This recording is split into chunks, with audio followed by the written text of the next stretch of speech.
Wrapped in good intentions. I love history. As an American, it's amazing to look back and see those critical moments that allowed our unique social experiment of we the people to prove itself time and time again. For example, the Revolutionary War, the War of 1812, the Industrial Revolution, World War I, World War II, civil rights, and breakthroughs in science and technology.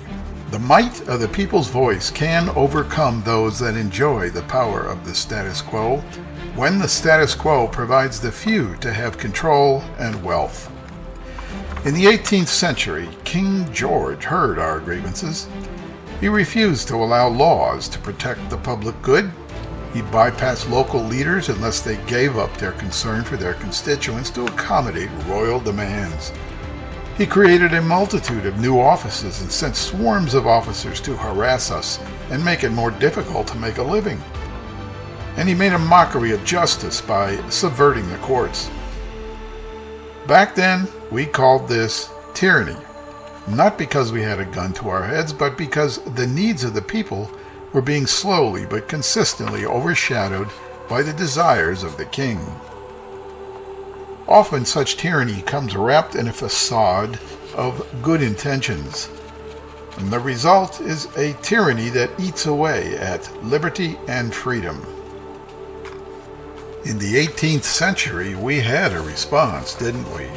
We made a declaration that ended with a firm reliance on the protection of divine providence. We mutually pledged to each other our lives, our fortunes, and our sacred honor. Today, we have those in power, as well as some social activists, opposing the power of we the people. They wrap their ideas with good intentions and ungrounded logic, but they all support a status quo that is building this soft tyranny. Today, those in power pass multi-thousand-page, multi-trillion-dollar spending bills at the 11th hour with neither review nor debate.